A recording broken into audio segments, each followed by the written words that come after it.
तो देखिए जस्ट मैंने आपको समझाया कि नोटिस का फॉर्मेट क्या होता है, अर्थात नोटिस को किस ढंग से लिखाया जाता है, कैसे लिखा जाता है, कैसे समझा जाता है, कैसे समझाया जाता है, दोनों ही तरीके बताया, लिखना लिखवाना सब कुछ करवाया आपको। क्लियर है ना भाई? अब अपन को करना है, क्वेश्चन मैंने आपके सामने यहाँ बोर्ड पर राइट कर दिया है कि बोर्ड के पेपर में जिस टाइप से आपके सामने क्वेश्चन आता है, ये आया हुआ क्वेश्चन भी है, सिर्फ मैंने इसमें क्या डेट और इसमें सन है ना वो चेंज कर दिया है, बाद बाकी आया हुआ कई बार आ चुका है, मोस्ट इंपोर्टेंट क्वेश्चन है। तो इसके आंसर को कैसे बनाएंगे? Are you ready? Yes sir. तो सबसे पहले देखो क्या करना है कि यहां लिखा हुआ है, क्वेश्चन लिखा हुआ है, write a notice for the students of your school to deposit their practical fees latest by 31st January 2024. Defaulters will have to pay late fees. ये दे रखा है ना? डेफिनेटली दे रखा है। तो इसको कैसे बनाएंगे? सही बताओ बेटा, इसमें किसी स्कूल का नाम दे रखा है क्या? दे रखा है क्या? दे रखा है क्या? हकीकत में ये तो पता लग गया कि स्कूल में इसमें स्कूल तो आ रहा है, क्लियर है ना?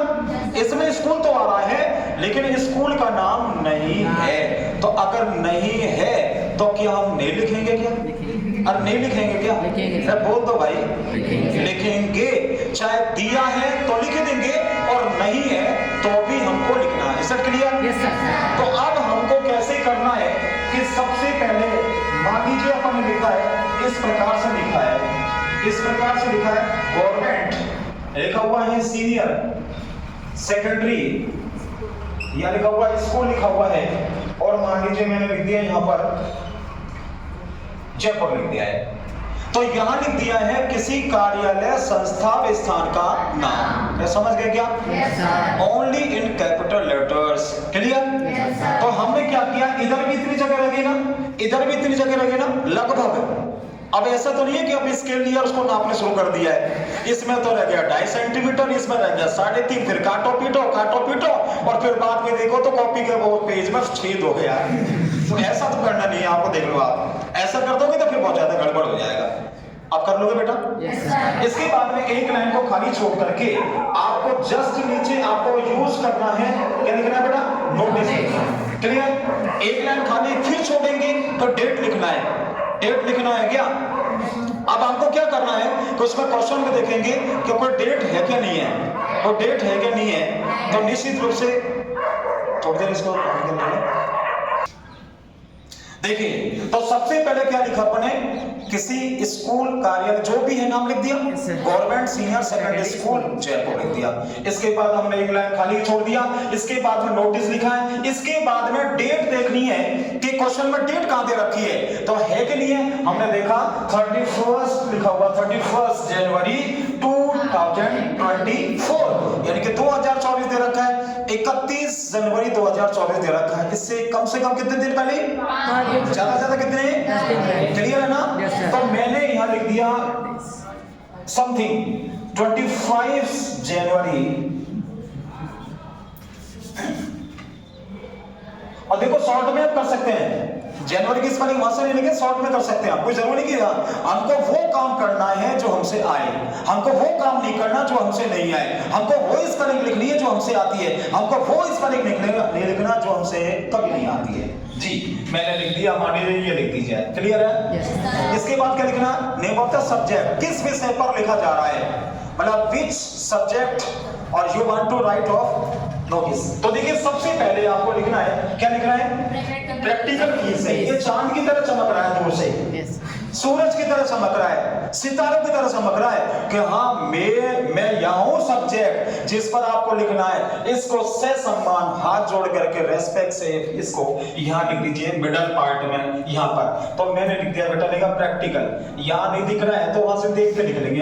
इधर दे रखा है, देखो इधर का PRA प्रैक्ट टी और कल लिख दिया ना, ये प्रैक्टिकल लिख दिया, और वहां से देखा FEE दे रखा है, यहां कर दिया ना।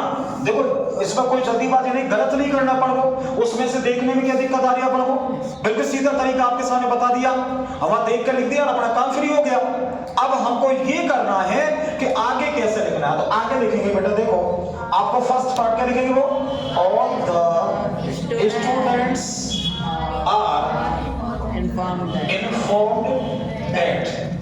यहाँ लिखा है इन्फॉर्म दैट, ये तो वही है ना, Yes, sir.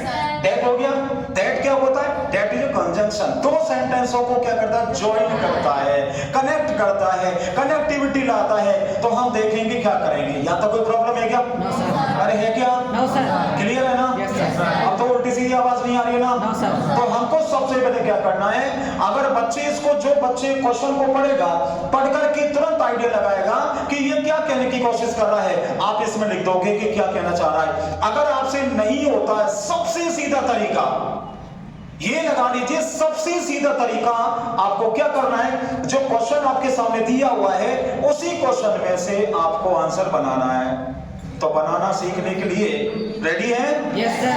तो करना क्या है कि जो क्वेश्चन आपके सामने दे रखा है, इसमें से फालतू शब्द को हटा देंगे, बिना काम के, बट्टे खाते शब्द है ना बेकार के, उनको हटा देंगे और काम के शब्दों को उठा करके दैट के पीछे जोड़ देंगे, हमारा बन जाएगा। ठीक है, अब घर की तरह सीख लीजिए आप। देखो ये क्वेश्चन वाला क्या कह रहा है, पेपर वाला राइट, राइट मींस क्या होता है? लिखना।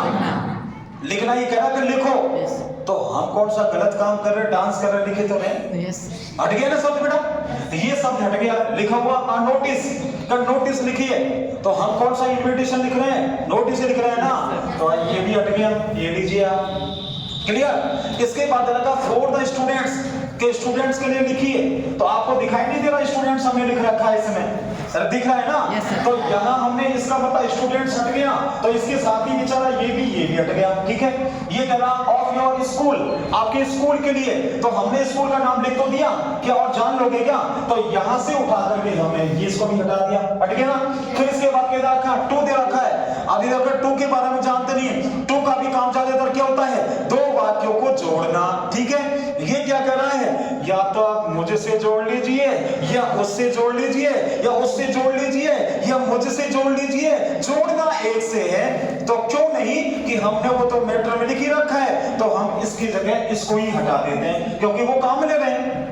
इसके बाद दे रखा डिपॉजिट दे रखा है, डिपॉजिट का अर्थ नहीं जान रहे हैं, कुछ नहीं जान रहे हैं। सीधा तरीका ये है कि हम नहीं जानते तो कह देंगे भैया खतरनाक सा वर्ड आ गया भाई, मैं तो नहीं जानता, I don't know about it, what is the meaning of this word, मैं जानता नहीं जानते तो इसका मतलब आंसर आपका वहां से स्टार्ट है। ठीक है, तो यहां से लिखना शुरू करोगे आप, या डिपॉजिट लिखेंगे हम, देयर लिखा हुआ है, देयर की जगह आप समझते हैं तो ठीक है योर कर दीजिए, नहीं है तो आप देयर लिख सकते हैं आप। इसके बाद में लिखेंगे डिपॉजिट, इसकी जगह क्या कर सकते हैं बेटा, योर कर देंगे, तो क्या बनेगा, deposit your practical fees latest by 31 जनवरी 2024। फिर नीचे की लाइन से लिखेंगे इसकी तरह डिफॉल्टर्स विल हैव टू पे लेट फीस। डिफॉल्टर्स को कहते हैं दोषी, जो व्यक्ति 31 जनवरी 2024 के बाद में फीस को जमा करवाएगा वो दोषी कहलाएंगे, और दोषियों को विल हैव टू पे करना पड़ेगा, भुगतान करने पड़ेगा। लेट फीस को कहते हैं विलंब शुल्क। अब चाहे वो स्कूल के जो डायरेक्टर हैं, स्कूल के प्रिंसिपल साहब हैं, ये 10 रुपए पर डे कर दे, 100 रुपए पर डे कर दे, आपको देना पड़ेगा। इसके ये लिख दिया। फिर नीचे क्या लिखेंगे, please look into the matter at once and do the needful. इसके बाद एक लाइन खाली छोड़ करके फिर आपको लिखेगा लेखक का नाम, मतलब जो लिखने वाला कौन है, स्कूल का मालिक कौन है, प्रिंसिपल। तो प्रिंसिपल के रूप में हम यहाँ लिख देंगे, मान लीजिए लिख दिया ए के शर्मा लिख दिया, यहाँ पर ए के शर्मा लिख दिया पढ़ने, और ए के शर्मा लिखने के बाद वो नेम ऑफ द पोस्ट यानी कि पद का नाम लिख दिया, प्रिंसिपल लिख दिया, चारों तरफ से इसको बंद कर दिया है, चारों तरफ से बंद कर दिया है। मुझे बताओ बेटा समझ आए कि नहीं आए? Yes, sir. एक बार जोर से बोल के बताइए। Yes, sir. क्लियर है ना? Yes, sir. नोटिस बना लोगे? Yes, sir. इससे सीधा तरीका शायद कोई नहीं है। तो इस तरीके को आप अपनाओगे, पढ़ोगे, और आपको अगर दिखाई नहीं देता है, आपको इसमें कुछ गड़बड़ लग रहा है कि हाँ भाई सर जी हमारा तो कम समझ आई है, तो इसको बार बार आप याद कीजिए, बार बार देखिए, समझ रहे ना, बार बार देखिए, बार बार याद कीजिए, लगातार याद कीजिए। Okay, take your time please.